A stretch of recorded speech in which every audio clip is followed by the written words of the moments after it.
When Jeff Fenech won his first world title in just his 7th professional bout, he defeated a boxer who was making his second defence of the title. Despite taking a sustained beating, Satoshi Shingaki made the mistake of demanding a rematch. Well, he hasn't used it in his last couple, but he's got Shingaki in his own corner now. Shingaki trying to fight away, but he only runs into the gloves of Jeff Fenech. Making absolute mincemeat out of the Japanese in this third round. Alan, I think you've got to put your hands together for this Shingaki, because he's incredibly tough.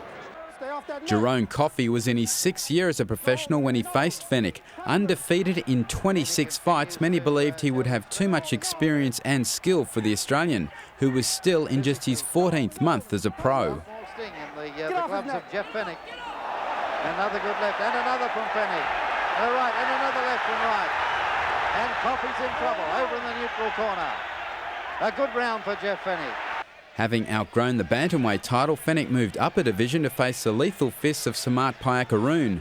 The Thai won the title from Lupi Pinter, who himself was a great champion, having been successful in 9 of 10 world title fights. Payakaroon destroyed Pinter and in turn was destroyed by Fenech. Ruben Oliveira used to go berserk, but in a planned manner, and that's what Jeff has got to do. Right above that commentary position here. They're coming up to halfway through this round. Arthur McCanty took a good look then. Arthur's very close to saving this fella, I think. Payakaroon's going to end up in our lap in a minute. Wait. Stop. Hold it. Stop. Pushing. Warning Fenech about pushing Payakaroon back towards the ropes. By the way, I made that last round a 10-8 round. Jeff Fenech winning the round by 2 clear points. Oh, Payakaroon just standing there and letting Fenech hit him.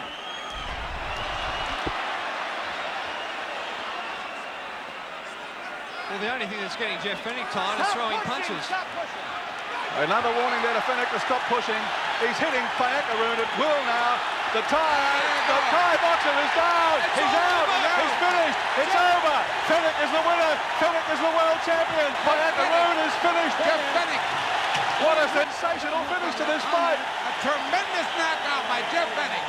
Carlos Zarate was one of the biggest punchers the Bantamweight division had ever seen. While he was past his best when he fought Fenech, they say the last thing a fighter loses is his punch. And with 58 KOs and 61 wins, Zarate would have expected more respect than Fenech gave him. He's looked at the referee a couple of times as if to say, you know, what am I supposed to do? But Fenech just rushing in on him.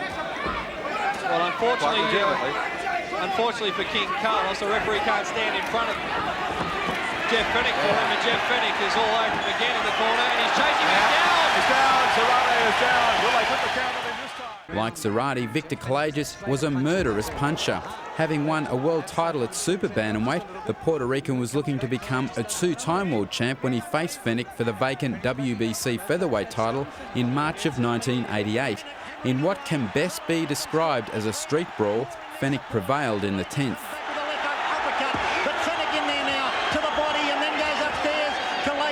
Going underneath Jeff Fenech. That was a vicious headbutt there by Victor Cagus. Jeff Fenech come back and gave him just what he got. This is a real street brawl now.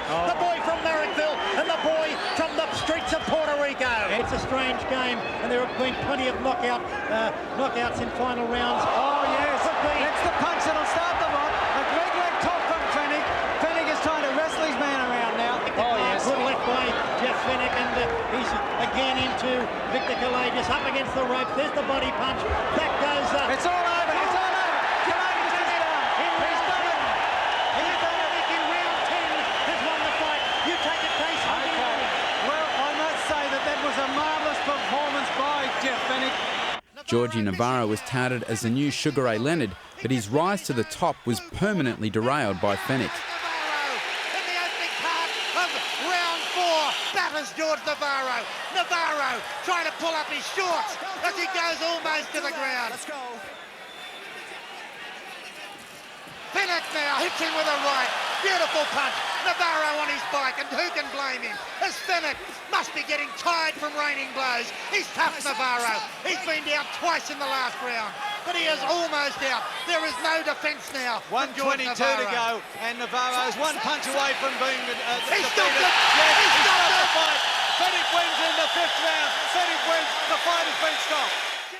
Marcos Villasana had credentials nobody could fault. Before facing Fenech, he'd twice gone the distance with Azumah Nelson, losing 2 controversial decisions. He'd also drawn with WBA king Antonio Esparragosa, but Fenech handed him a thorough belting. Okay, and he gets a warning for that, and Fenech certainly meeting Villasana. There's a good left by Villasana. He goes underneath again. Fenech clearly stronger now again. Yes, look at Fenech go after him.